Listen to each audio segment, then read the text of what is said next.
It's your girl, Shadae Renee. Life update, I had the baby. Her name is Renee.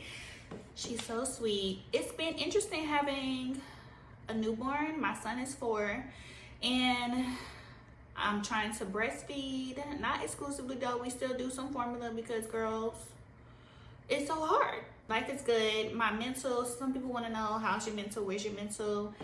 It's honestly up and down.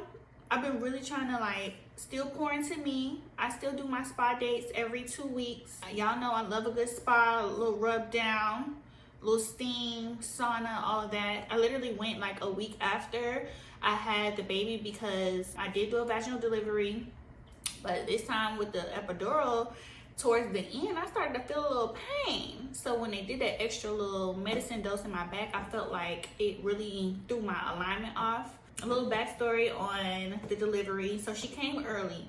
Okay, boom, I'm working at the salon, just trying to get my last little bit of orders out. I was having contractions. I thought it was Braxton Hicks, but I noticed when I was sitting down watching Netflix after I was working that they was coming every 2 to 3 minutes.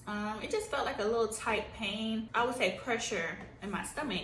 So I knew I've had a baby before, so I knew that it was some type of contraction, but I thought it was Braxton Hicks, which is the fake ones. But when they started coming more frequently, I was like, oh, hold on, let me call my doctor. So I called the doctor. The office actually was open because it was midday, maybe 3 o'clock. I went ahead and called. I talked to my nurse and she was like, well, you probably need to go to the hospital.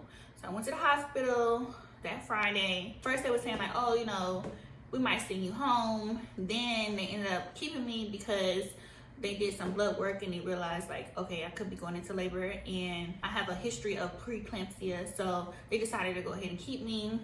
I was in the hospital Friday, Saturday, and Sunday, no baby. Okay, then I ended up having a baby girl on Monday. It was interesting. She came about 2 weeks before the original date, so I don't feel like I wasn't really ready. But I'm like, how do you really prepare for a baby? I even if the baby came in November, I still probably wouldn't have been ready. But I did the best I could.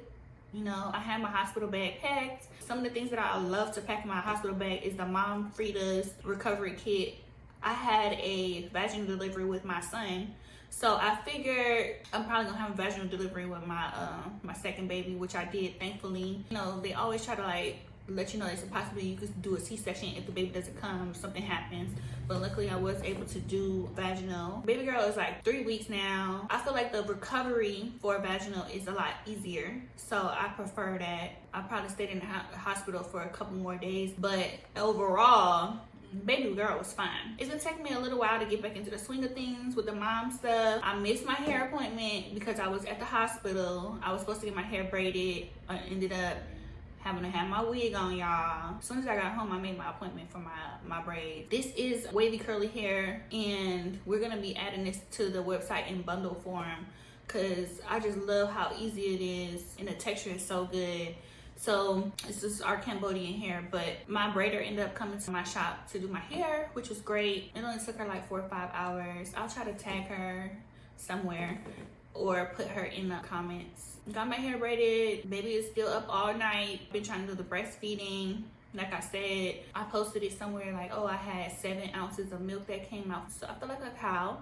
Yep, a real cow. I'm just blessed. I'm thankful. I do have little moments where I get kind of sad because for some reason when you have a baby, sometimes your sales go down, or if you're not in store, some people are reluctant to purchase online because they've had such bad experiences with other hair companies. So just trying to get adjusted to what that looks like and be okay with the downtime is very annoying to me sometimes because I'm I need money. I have really big goals and dreams and things that I want to accomplish, but it does require sales. And everyone could say that they're an entrepreneur, but if you're not creating money daily, weekly, what are you offering? And in my line of business, it takes money to create money. So that's been an adjustment. I always feel like I'm an overachiever. I do feel like that. I can't really enjoy what's happening in the now because I'm so focused on what's happening in the future. Y'all know I want to get a bigger store. I want to do things, and it all costs.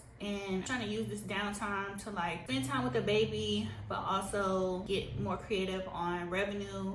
Times is hard right now for everybody, so I'm not expecting everybody to come out and purchase no $1,000 wig, but I do still have a unique product that is accessible to people that are interested. So I usually do really well, but like I said, we're trying to focus on the baby right now. It took everything in me to get my makeup done today and like come on here and talk, because I'm up all night and I'm trying to get back into the swing of things, at least with my content, because I haven't really been posting much. Every day I'm just blessed that I have a healthy baby, and the time away does affect my mood.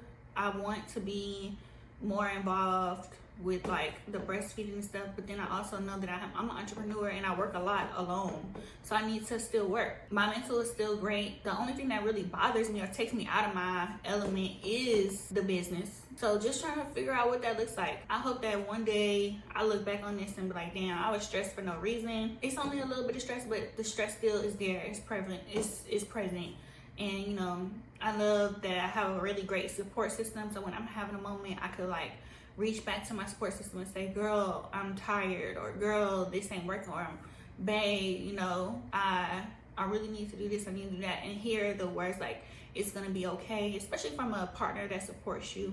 It makes me feel good. It does. It makes me feel good. So right now, all the love that comes to me, I'm accepting it, and people that have been helping me, even just by meal prepping or whatever, I want to shout out to them, because you know, you need to have a really great balanced diet for the breastfeeding to really work. So like I said, I'm really blessed and thankful for everything, all of the love. I'm about to try to do some content for my store. Y'all see I got some empty heads that I need to work on. For the most part, are thriving to the best of your ability on maternity leave. I can't wait to share what I got in store, because you know I'm always working on something. So stay tuned. Thank you so much for tuning in to my TED Talk, and I'll be back. Make sure if y'all made it to the end, you like and subscribe my video. So bye for now.